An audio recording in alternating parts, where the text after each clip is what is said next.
Well, hi there, Sharon Horne-Ellstrom here, but you can call me Pajama Grandma in case we haven't met yet. Go ahead and put hashtag pajama in the comments below. That way I know it's the first time you are seeing my face, hearing my voice, or being exposed to the Pajama Grandma. Today is day 251 of the Daily Scare Share, doing one thing a day that stretches our comfort zone. From the book, Do One Thing a Day That Scares You. It's just a little journal type book that I started doing the first week of the year to hold myself accountable to move toward what it is that I want in my life, to get out of the rut that I was living in. First part of the year, and some people would say I'm still in a little bit of a rut, but I'm a heck of a lot further of digging my way out of that rut than I was the first week of January of this year. So every day I picked one thing in this book and read what it is, because it's got a little prompt, or on the blank line days made something up to move me forward in my life toward what it is that I truly, truly want and out of my comfort zone. And so I invite you to come along with me. We're, getting up to just 100 days left. And so don't worry, never fear. I already have my next challenge picked out. But let's look at today's. Today, again, day 251. It's a sayings day.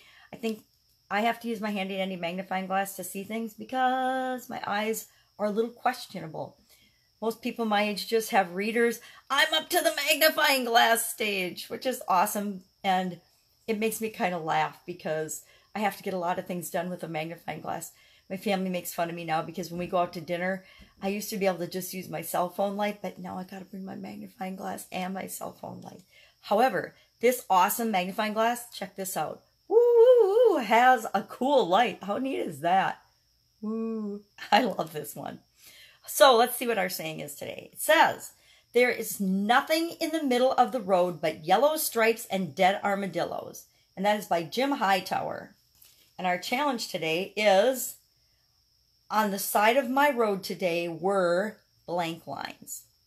And I don't know what I'm going to put in there today, because I think this is reminding me to stop walking down the middle of the road, because if you walk down the middle of the road, you are going to get run over, or the probability of you getting run over is much greater than if you're on your side of the road.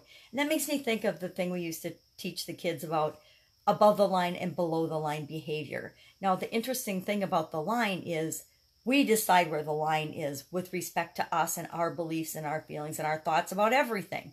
So if I'm talking about above the line and below the line behavior, for example, for me, when I was younger, above the line and below the line behavior, let's just say was something with the behaviors with respect to, say, drinking alcohol. I could probably drink pretty well when I was about 18 to 23, 25, but after that, it kind of all went downhill. I wasn't a very good drinker. Because after my college days, my tolerance went. Now, keep in mind the drinking age was 18 back when I was able to drink. And now, I mean, I have maybe 6 glasses of wine a year.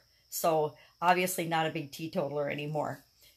But above the line, below the line, with respect to, like, say, alcohol, for me, my line was 3 drinks, 3 alcoholic beverages. And if I had more than 3 alcoholic beverages, I was probably going below the line with my behavior. If I stayed 3 or 3 was the line. If it was less than 3, I was above the line and I was fine. So you can use that. And we use that as a lesson to our kids in terms of putting forth effort toward things and holding themselves accountable. And your line is your accountability line. It's your line in the sand that your behavior is never going to go below, because that's not right for you. And so you're always going to keep your own personal behavior above the line. I don't know why I thought of that, but that's what popped into my mind. But I think the whole message here too for us is that we have to, the way to get out of our comfort zone and get out of our rut is to stand for something. We have to know what is important to us and stand up for that and be for that. And then we also know that helps us to determine then what we're against, what isn't for us. And we're not necessarily against something, we're just saying that's not for me. So it's more of I'm choosing the things that are right for me than I'm ever pushing against the things that are judging the things that are not right for me. They're just not right for me, but that doesn't mean they're not absolutely right for somebody else. You know, staying up late at night is right for a whole lot of people in the world. It's not right for me. So for me, above and below the line is probably a certain time of night, maybe like 11 p.m. Once, 11 p.m. rolls around these days, I am tired and I probably need to go to bed or go to sleep. Unless I'm working on a project that I'm really excited about. And then I'm wide awake and it doesn't matter what time of day or night it is. So think about today. What is in the middle of the road for you? What's that middle of the road line for you? And maybe we think of above the line and below the line kind of as the yellow line going down the middle of the road.